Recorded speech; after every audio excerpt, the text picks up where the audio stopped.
E a gente vai falar um pouquinho de Hanukkah e lembra um pouco, porque como é uma festa das luzes, acaba lembrando o nosso Natal, que é uma festa muito iluminada. Então a gente vai falar de Hanukkah e depois a gente pode comentar um pouco sobre o Natal. Damian, o que comemora Hanukkah? Ok, nós estamos agora entrando em um novo tipo de festas. Até agora as festas eram festas da Bíblia, podemos dizer, não? Festas que estão no Tanakh, na Torá, mais que nada na Torá, e eram festas que estão lá estipuladas, não? Mas nós temos outras festas, temos três tipos de festas, não? As festas da Bíblia, como é a Páscoa, mas também Rosh Hashanah e Yom Kippur, que falamos disso, mas também tem as festas que são parte da tradição dos rabinos, não? Principalmente já existiam aquelas festas, como já vamos saber, mas a forma como celebrar, o sentido daquela festa é bem acrescentado depois da destruição do templo. Não são festas da época dos sábios, não? Da época em que podemos dizer que o templo não existe mais e os sábios lá em Yavne começam a arrumar de novo o judaísmo, não? E estas festas são provavelmente uma consequência mais que nada daquela época já, mas nós sabemos, não? Como vamos saber depois, já se lembrava, por exemplo, Hanukkah na época de Jesus, no Evangelho de João, no 10, justamente começa explicando que se encontra no dia das festas das luzes, das festas da consagração. Justamente todo o diálogo de Jesus lá em torno a João 10 é muito importante tomar na conta que acontece justamente na festa das luzes, ou a festa de Hanukkah, não? Mas talvez depois vamos a falar mais acerca da tradição cristã ao redor das festas, mas para o judaísmo esta festa, assim como a festa de Purim, são produto da Haggadah, é mais produto da lenda histórica, e são rolos, de certa forma, se encontram dentro do que seria o Tanakh, mas mais bem são parte da lenda. São livros externos que se leem especialmente naquela festa, não? Agora, é no mês de Kislev, o 25 do mês de Kislev, e o interessante da festa de Hanukkah é que muitas vezes consegue coordenar com Natal, porque originalmente eu acho que a data em si apunta a uma mesma data, como vamos saber, não é? É a vitória da luz. Logicamente, os judeus sempre dão um pouco de...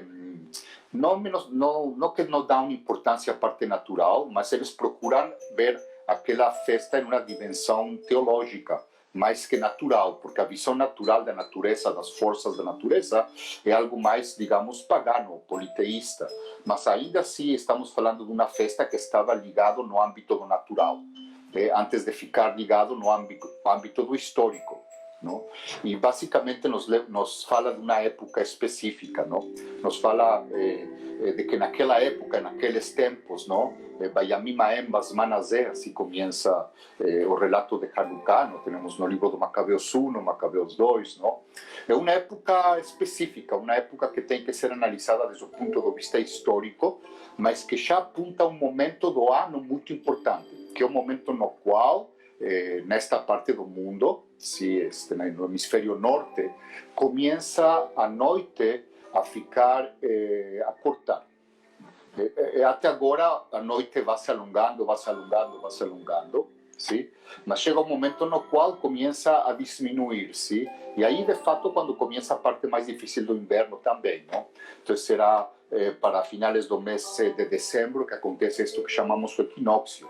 E este momento tão espetacular desde o ponto de vista natural, porque é quando, de certa forma, o dia começa a ficar mais longo que a noite, se considerava desde os tempos imemoriais como a vitória da luz em cima das trevas, ou da vida em cima da morte, não? Então, já está apontando um momento específico do estelar, ou do cosmos, não? No qual, sim, acontece a vitória da luz em cima, digamos, da oscuridade. Deixa eu só explicar isso um pouco para quem está ouvindo. Quando a gente fala assim, ó, que é a vitória da luz sobre a escuridão, é que no mundo antigo, e a gente está falando especialmente do hemisfério norte, o hemisfério norte no mundo antigo. Durante o inverno, porque quando começa a Hanukkah, está começando o inverno no hemisfério norte, está começando o nosso verão aqui. E todas essas histórias começam no hemisfério norte. Então, nessa época, está fazendo muito frio, está nevando, E eles não tinham a mesma estrutura que nós temos para sobreviver ao frio. A gente pode até dizer hoje que a gente vai curtir o frio, que a gente vai para a serra aproveitar o frio. Isso não existia. O frio dava muito medo, as noites eram escuras, e a natureza morria. Então, quando você olhava para a natureza cheia de neve, estava tudo morto, não tinha comida. Quem não tinha estoque de comida passava fome. Quem não tinha como se abrigar do frio morria mesmo. Era um período muito difícil. Então, quando chega na época do solstício, que é o dia que o sol, que o dia começa a ficar mais longo que a noite de novo, e eles começam a perceber que o sol vai vencer outra vez, né? Que o sol vai vir mais quente, que aquela neve vai derreter. Então, esse momento, essa virada de jogo da natureza, ela começa a ser comemorada em todas as civilizações do hemisfério norte. Isso que a gente conhece sobre o Deus Sol, da Igreja Romana, e que a gente fala que é por isso que é o Natal, entendeu? Então, a mesma coisa acontece em Israel. Só que em Israel a gente está falando da festa de Hanukkah, mas que também é uma festa de luz. É o mesmo momento da natureza que todas as civilizações começam a comemorar, ok? Pode continuar, Damiano. Claro, o importante vai ser o sentido simbólico do que é luz, não? E aí já é, digamos que a dimensão teológica do entendimento deste fenômeno cósmico, não? Se na época politeísta veia-se como uma briga entre os deuses, não? Agora é parte do mesmo plano, do mesmo projeto, mas sem dúvidas que ficava aquele tremor das trevas, não? É sobretudo isso. Lembra que aqui em Israel, no inverno é que começa a chuva, começa um pouco a atividade agrícola também, não é como o inverno da Europa, é diferente do inverno da Europa.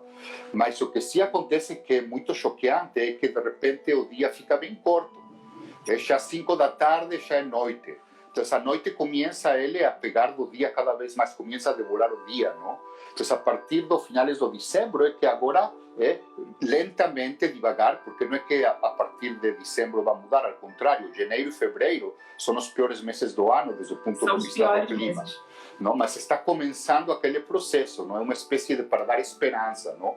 É parte do assunto. Não? Vamos entender tudo melhor quando entremos a por que os judeus utilizam esta data para lembrar um momento histórico, como fazem nas outras festas do âmbito natural.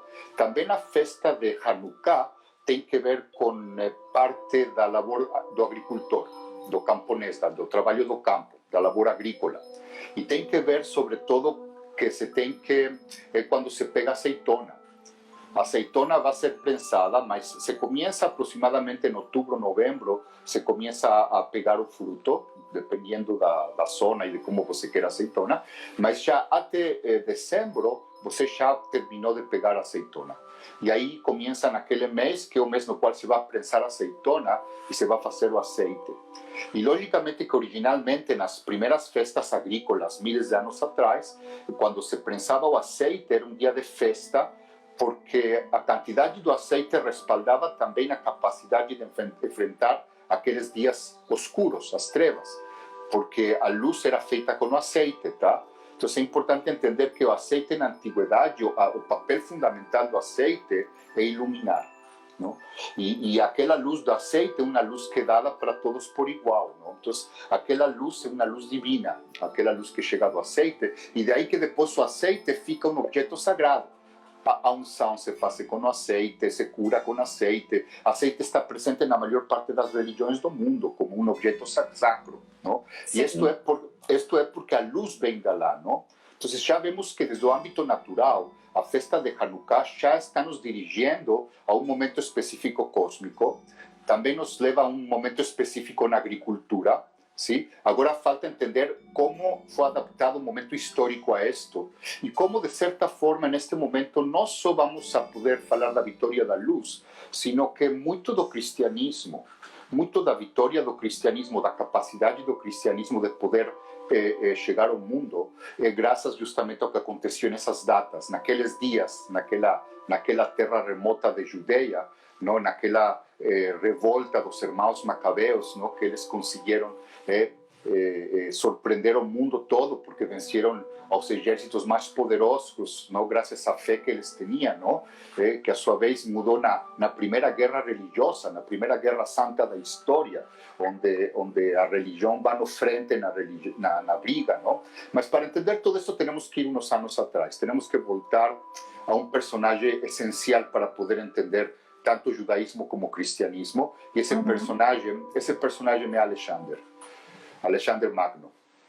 Alexandre, ele realmente vai mudar e vai preparar, vai deixar a terra pronta para que depois o judaísmo e o cristianismo chegue aos corações da humanidade, não?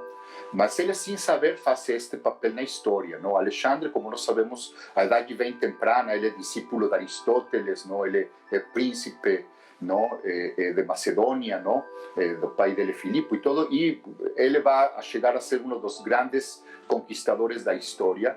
Ele é o único, podemos dizer, líder do Ocidente que vai chegar até a Índia conquistando, passando por encima da Pérsia, não? Os romanos nunca conseguiram vencer os persas, não? Mas os gregos conseguiram vencer a Pérsia e chegar até a Índia, não? Agora, interessante, ele também vai chegar, lógico, vai conquistar todo o Meio Oriente, toda a parte do Egito, do Israel, não? E a chegada de Alexandre é muito bem recebida por todos. Alexandre é querido por todos, tanto que o nome dele fica em todos os povos do mundo ocidental. Você tem Iskander em árabe, por exemplo, não? Também é comum que um judeu se chame Alexandre ou um cristão se chame Alexandre. É um nome que é utilizado por todas as religiões, porque Alexandre foi uma figura querida, uma figura bem vista. Mas a ideia dele era justamente conquistar o mundo, não só através da força, sino que também através, podemos dizer, do coração, ou da alma, ou do espírito, criar um novo tipo de cultura. Uma cultura afim para todos, a qual ele chamou do helenismo. E aquele helenismo ia ser a cultura do mundo. Por quê? Porque era mais lindo o helenismo, era mais estético, era mais justo, etc, etc. E mais poderoso, lógico, porque os exércitos de Alexandre conseguiram se imponer aos exércitos daquela época, não? Mas Alexandre fez o que nunca ninguém fez. Por exemplo, quando ele consegue conquistar a Pérsia, ele vai chegar lá na Pérsia, vai conquistar de Dario o governo, e o primeiro ato que ele vai fazer é casar 1000 soldados do ele, generais gregos, com 1000 mulheres da Pérsia. Porque a finalidade justamente da conquista era fusionar as raças e criar um só povo, um só povo que todos eles fossem, de certa forma, embaixo daquela sombrilha do helenismo, mas que eles podiam continuar com as tradições deles, não? Então existe aquela tradição na Gemara, não, nos livros judaicos, não, de que o Alexandre ele vai chegar a Jerusalém, e que quando vai chegar a Jerusalém, sim, todo mundo estava temeroso de se ele vai destruir o templo, o que vai fazer com o templo, mas todo o contrário, não? Quando viu ao sumo sacerdote Simão, ele se ajoelhou frente a ele, se inclinou frente a ele, e isso causou uma surpresa muito grande, não? Isso indica que Alexandre venia a respeitar, mas ele depois conta, e isso não é histórico, uma lenda judeia, não? Mas que Alexandre sonhava nas noites com uma pessoa de branco que dizia para ele quando tinha que brigar, quando não tinha que brigar, e este era o sumo sacerdote de Jerusalém. O fato histórico é que o helenismo respeitou o templo de Jerusalém, não? E de fato durante muitos anos foram anos bons, sim, foram anos de desenvolvimento, mas afinal de contas, as duas formas de pensar, o helenismo e o judaísmo, não iam conseguir ligar durante muito tempo juntas, não? Mas é bom lembrar que tudo aconteceu de fato porque os mesmos judeus, aqueles judeus que pertenciam à aristocracia, começaram a gostar muito da vida helenista. Ou seja, o helenismo traía muita coisa boa. O helenismo era muito sedutor, né? Era muito sedutor, não? Então además, se você queria ser cidadão do mundo, se você queria ser considerado uma pessoa do mundo, você precisava ser helenista, não? Conhecer o grego, falar o grego começa a ser a língua falada em todo o Oriente Médio, não? Uma filosofia, uma religião tão forte que vai assumir as religiões anteriores. Não vai ficar mais nada da religião egípcia, não vai ficar mais nada da religião dos babilônios, não? E todo mundo vai ficar grego, todo mundo vai começar a ter os deuses dos gregos, não? Porque juntamente com a religião que oferecia Alexandre, oferecia muitas coisas, não? Oferecia, por exemplo, novos vias comerciais, não? Caminhos especialmente adaptados para o comércio, com grandes mercados e ágoras para poder vender as coisas, universidades para estudar, não? Que vendria sendo academias, ginásios, teatros, não? Onde se podiam representar obras do arte, não? E fóruns onde se podia falar publicamente, não? E todo isto foi criando o que nós conhecemos como a polis, não? A polis era muito sedutora, a polis tinha sua própria moeda, tinha água corrente, você podia pegar água na porta de sua casa, não tinha que ir a pegar água de longe, os melhores lojas, não? Os melhores shopping centers estavam lá, os melhores espetáculos, não? E logicamente, como sempre, a aristocracia do país sempre fica embelezada por este tipo de cultura do estrangeiro, do conquistador, não? E os sacerdotes, a classe alta, aqueles que moravam em Jerusalém perto do templo, eles gostaram tanto do helenismo que começaram a adoptar o helenismo de forma natural, sim? E mientras esto era optativo, todo bom, não? Então, por exemplo, mas estava causando isso um dano muito forte, não? Por exemplo, nos conta o livro dos Macabeus de como os gregos, os judeus de tendência helenista, sim? Vamos a chamar eles os helenistas, porque são judeus, não, também, mas são judeus que gostam da cultura helena, eles vão a fazer um ginásio do lado do templo de Jerusalém. E este ginásio... Agora tem que explicar o que é esse ginásio para as pessoas terem ideia. Quando a gente fala em ginásio, as pessoas pensam em quadra da escola, pensam em academia de ginástica. É uma academia de ginástica, mas eles ficam diferentes lá dentro. Conta para eles, Damião, como é esse ginásio? Olha, primeiramente nós temos que tomar na conta que é um local para difundir a cultura grega também. Sim? Não é somente um local para fazer olimpiadas, exercícios, competências físicas, não? Mas também é um ponto no qual se expressa aquela visão grega, não? Da perfeição humana em torno da figura humana. Pensando em corporissano. Não trabalha só o corpo, trabalha a mente dentro do ginásio, então eram grandes escolas, né, Damião? Uhum. E agora, não somente isto, uma das coisas é que eles acostumavam a fazer isto nus. Ou seja, os deportistas nas Olimpiadas, eles iam nus, e era parte do negócio aí de mostrar o corpo perfeito, sim? E isto é algo que começavam a adoptar lá em Jerusalém, mas os jovens judeus tinham um problema, que eles não eram perfeitos porque eles tinham a circuncisão. Então, como iam a mostrar o corpo deles, não? Sendo que o corpo havia sido mutilado, não? E isto, desde a postura dos helenistas, é uma aberração, mutilar o corpo, não? Então, de certa forma, para os judeus, isto era um problema e muitos começaram a deixar, de comum vontade, começaram a deixar a circuncisão, para poder ser mais de acordo. A circuncisão, que naquela época era o grande marco assim, de ser um judeu, e eles pararam de fazer circuncisão porque quem era o helenismo não via isso com bons olhos, então eles começaram a deixar de fazer, justo o pacto com Abraão, né? Agora, olha uma coisa importante, Marcela e queridos brasileiros lá que estão escutando agora, desde o ponto de vista do ensinamento de uma criança judia na escola, a história dos Macabeus é uma história com um trasfondo nacional, teológico, sim? E não 100% histórico, não? Então, agora estou falando da história dos Macabeus desde o ponto de vista histórico, que não é necessariamente a visão que se tem na festa, não? Na festa, al final de contas, é a vitória dos Macabeus. Os Macabeus vão a vencer ao helenismo. No final vamos a chegar até lá, mas para chegar àquele momento é importante entender o que aconteceu, não? Então, nós temos que havia ginásio lá perto do templo, se faziam olimpiadas, não? E tudo isto também, claro, as pessoas, principalmente, havia um problema cá em torno aos impostos, o manejo dos impostos naquela época, e muitos dos mesmos judeus, não, através da aristocracia, se vendem de certa forma ao governo estrangeiro dos helenos. Mas deixa eu explicar o que aconteceu um pouco antes, não? Alexandre então conquista o mundo todo daquela época E ele tem uma morte repentina, ele morre aos 32 anos de idade, e Alexandre tem uma morte surpresiva para todos, porque ninguém sabia quem é que ia heredar, ele não tinha filhos. Então, quem é que ia heredar o mundo inteiro?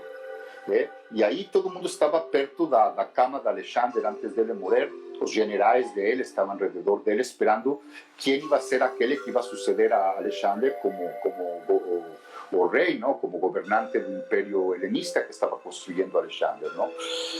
E aí, esperando, as últimas palavras de ele foram estas. As últimas palavras foi que ele vai heredar o seu reino ao mais forte. Ao mais forte, e aí morreu. E aí, lógico, começou uma briga entre todos os generais de Alexandre para ver quem é que ia ficar com o governo, não? E o território de Alexandre se fragmentou em três. Aí se dividiu em três partes. O general Antígono toma parte da Grécia, mas depois entre os Talameu, que era o general que toma parte do Egito, e Seleuco, é aquele que toma parte da Síria. E se divide o mundo em três. Então, temos o mundo do Egito, que são os Talameus, sim?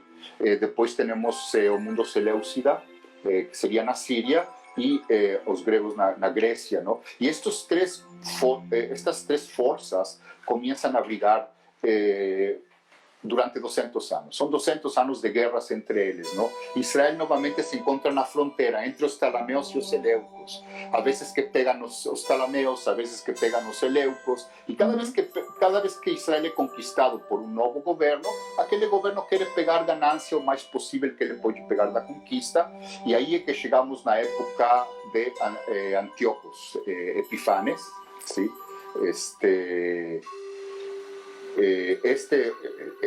Digamos que o rei dos Seleucos, que ele é, digamos, aquele que vai imponer principalmente para o governo de Jerusalém impostos.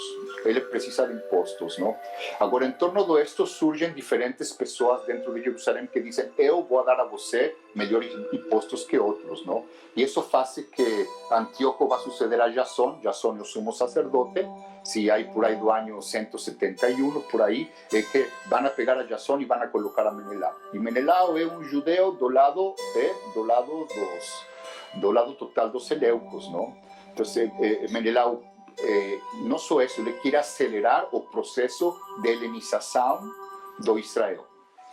Né? E começam a chegar cláusulas, empieza a proibir de certa forma o culto judeu, e Antíocos ele começa também a ir do lado dele, com tal de receber o dinheiro que Menelau está prometendo, eles querem cambiar de raiz. Agora, basicamente, tem um problema atrás de todo isto que muitas as pessoas não tomam na conta, e é que na época clássica, na época grega, você pagava os impostos, o imposto se paga no dia do aniversário do rei. Então, para poder levar o calendário do pago de impostos, quando você assumia que você era vassalho do outro poder, você tinha que pegar o calendário do ele e modificar o seu próprio calendário. E isso, desde o ponto de vista judeu, era um problema, porque apenas conseguiam eles coordenar todas as datas para ter os dias santos e tudo isso. Agora, se você mudava o calendário, o Shabbat não caía no Shabbat, as festas não caíam nas festas.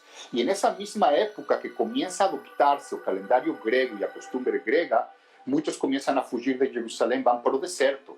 Nós temos que os essênios, por exemplo, naquela época consideram a Jerusalém totalmente corrupta e decidem abandonar o deserto e ficar lá em campamentos, não, assolados, para manter-se puros, porque Jerusalém era corrupção absoluta desde o ponto de vista deles, não?